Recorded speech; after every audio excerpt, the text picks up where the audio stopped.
ഏട്ടാ. എപ്പോ എത്തി? ഞാൻ അപ്പച്ചി മോളെ, നീ എന്താ ഇവർക്ക് ചായ കൊടുക്കാത്ത? ഞാൻ ചായ എടുക്ക.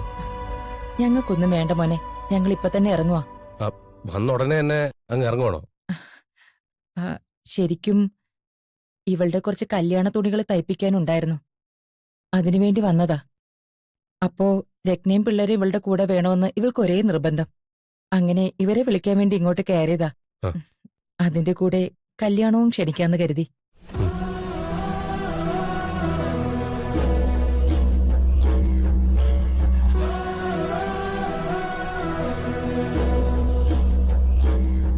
നിങ്ങളോട് പ്രത്യേകിച്ച് പറയേണ്ടതില്ലല്ലോ.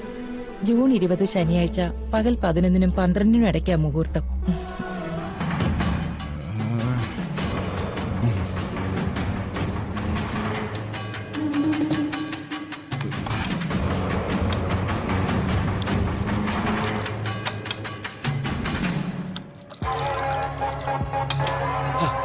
എന്ത് കുടിയാത്? പട്ടപ്പകല് നീ എന്തിനാ ഇങ്ങനെ കുടിച്ച് കയറ്റുന്നത്?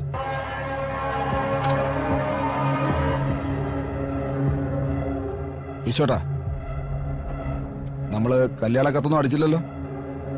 അതടിക്കാൻ കൊടുത്തിരിക്കയില്ലേ? എന്നാ പ്രസ്സുകാരോട് വിളിച്ച് പറഞ്ഞേക്ക് അത് അടിക്കണ്ടെന്ന്.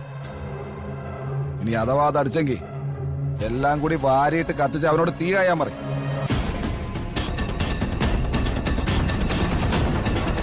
നീ ഇതെന്തൊക്കെയാടാ പറയുന്നത്? കുടിച്ചു കുടിച്ച് നിന്റെ വെളിവ് കേട്ടോ? വെളിവ് കെട്ടിട്ടൊന്നുമില്ല, നല്ലോണം വെളുത്ത് തെളിഞ്ഞു വരുവാ കാര്യങ്ങള്. നിനക്കെന്ത് പറ്റി? അബദ്ധം. അബദ്ധോ?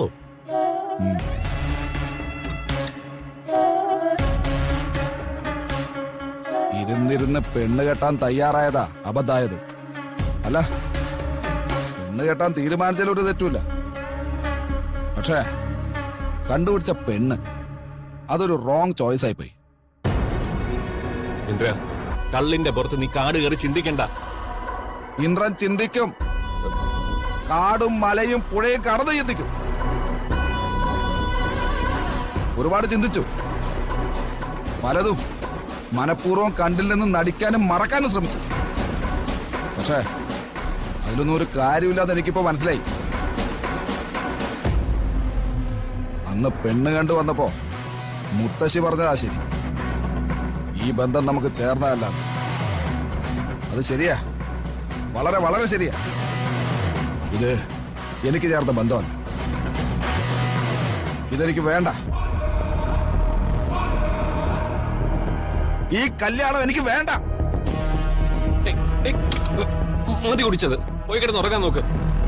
ഒന്നുറങ്ങി എഴുന്നേൽക്കുമ്പോ നിന്റെ കെട്ടും മാറും, നിന്റെ ഭ്രാന്തും മാറും. ഈശോട്ടാ, ഞാൻ വെറുതെ പറഞ്ഞല്ല, ഈ കല്യാണം നടക്കില്ല. I M serious. തമാശയല്ല ഇത്. ഞാൻ ഇപ്പൊ തന്നെ നകുലിനെ അവന്റെ അച്ഛനെയും വിളിച്ച് പറയാൻ പോവാ. നീ വെറുതെ തോന്നിയ ദിവസം കാണിക്കരുത്. കല്യാണത്തിന്റെ ദിവസങ്ങൾ മാത്രമുള്ളപ്പോ നീ വേണ്ടെന്ന് പറയുന്നത് ചെറ്റത്രമാണ്. അതെ, ചെറ്റത്രമാണ്. പക്ഷെ അത് ആദ്യം കാണിച്ച ഞാനല്ല, അവരാ. അവരെന്ത് ചെയ്യുന്ന? അവരെന്നെ അപമാനിച്ചു. നകുലിന്റെ അച്ഛൻ ഇവിടെ തന്നിട്ട് പോയ കല്യാണ കത്ത് ചേട്ടൻ കണ്ടിട്ടില്ലല്ലോ. നോക്ക്,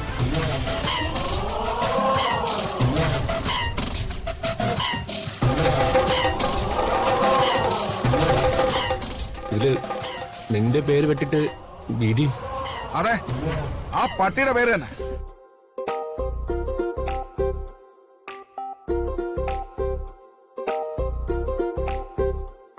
അച്ഛനിപ്പോഴും വരത്തില്ലല്ലോ. ഇല്ലടാ, നീ സമാധാനമായിട്ട് കഴിക്ക്. അച്ഛനിപ്പോ ഒന്നും വരത്തില്ല. ആ കൊള്ളാം, അച്ഛനിത് കാണണ്ട. ചേട്ടൻ ഫിസിക്കൽ ടെസ്റ്റിന് തോറ്റ ദേഷ്യത്തിലിരിക്കുക അച്ഛൻ. അതിന്റെ കൂടെ ഈ കാഴ്ചയോടി കണ്ടാ മിക്കവാറും ചേട്ടന് കണക്കിന് കിട്ടും. എടി മോളെ, ചതിക്കല്ലേ. നീ ആയിട്ട് പോയി നീ അച്ഛൻ്റെ അടുത്ത് പറഞ്ഞു കൊടുക്കാതിരുന്നാ മതി. ആ, ഞാൻ പറയും. ചതിക്കല്ലേ മോളെ, പ്ലീസ്. പറയാതിരിക്കാം, പക്ഷെ എനിക്കെന്ത് തരും? ആ, ഒരു മുട്ട തരാം, മതിയോ? പോരാ. അമ്മേ, ഇവള് വില വേശുന്ന കണ്ടില്ലേ? നിനക്ക് ഞാനൊരു ചോക്ലേറ്റ് വാങ്ങിച്ചു തരാം. അമ്മേ, എന്താന്ന് വെച്ചാ വാങ്ങിച്ചു കൊടുത്തേക്കണേ. ഏ അതെന്നാ ചേട്ടന് വാങ്ങിച്ചെന്നാ? അതിന് എന്റെ ഈ പൈസ ഇല്ലല്ലോ. അയ്യ ഉണ്ടേ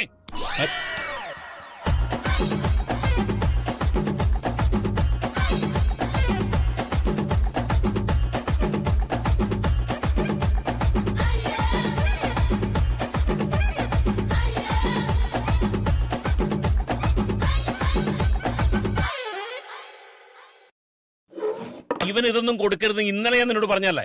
പറഞ്ഞു, പക്ഷേ കൊടുക്കരുതെന്ന് പറഞ്ഞാ കൊടുക്കരുത്. അവൻ വന്ന് ചോദിക്കുമ്പോ ഞാൻ പിന്നെ എന്ത് ചെയ്യും? ചോദിച്ചിട്ട് കൊടുക്കാതിരുന്ന എനിക്ക് സങ്കടമാവും. അത്രയ്ക്ക് വലിയ സങ്കടമൊന്നും വേണ്ട. ഇവന്റെ കാര്യത്തിലേ ഇനി ഒരു സഹതാപം കാണിക്കേണ്ട ആവശ്യമില്ല. ഞാൻ കഷ്ടപ്പെട്ട് പരിശീലിപ്പിച്ചിട്ടും ഫിസിക്കൽ ടെസ്റ്റ് തോറ്റവനാ ഇവൻ. വിചാരിച്ചെങ്കിലേ ഇവന് ഈസി ആയിട്ട് ആ ടെസ്റ്റ് പാസ്സാമായിരുന്നു. പക്ഷെ പട്ടാളത്തിൽ ചേരാൻ താല്പര്യമില്ലാത്തോണ്ട് ഇവൻ മനഃപൂർവ്വം ഉഴപ്പി. ഇവൻ തോൽപ്പിച്ചതേ എന്നെയാ. അച്ഛാ, ഞാൻ മനഃപൂർവ്വം ഉഴപ്പിയൊന്നും അല്ല, തോറ്റുപോയതാ. നിന്റെ ഒരു വിശദീകരണവും എനിക്ക് കേൾക്കണ്ട. ഇനി ജിമ്മെന്നും പറഞ്ഞ് നീ വീട്ടിന് പുറത്തേക്ക് ഇറങ്ങിയ പൈസ കളയാനായിട്ട്. വീലേ, ഇനി ഇവന് വേണ്ടി മുട്ട പുഴങ്ങാനോ പാല് തിളപ്പിക്കാനോ നീ നിക്കണ്ട. ഞാൻ അറിയാതെ ഇനി ഇവൻ എന്തെങ്കിലും കൊടുത്തു എന്ന് അറിഞ്ഞ ഇല്ല. ഒരു മിസ്റ്ററിന്റെ ഒന്നൊക്കെ.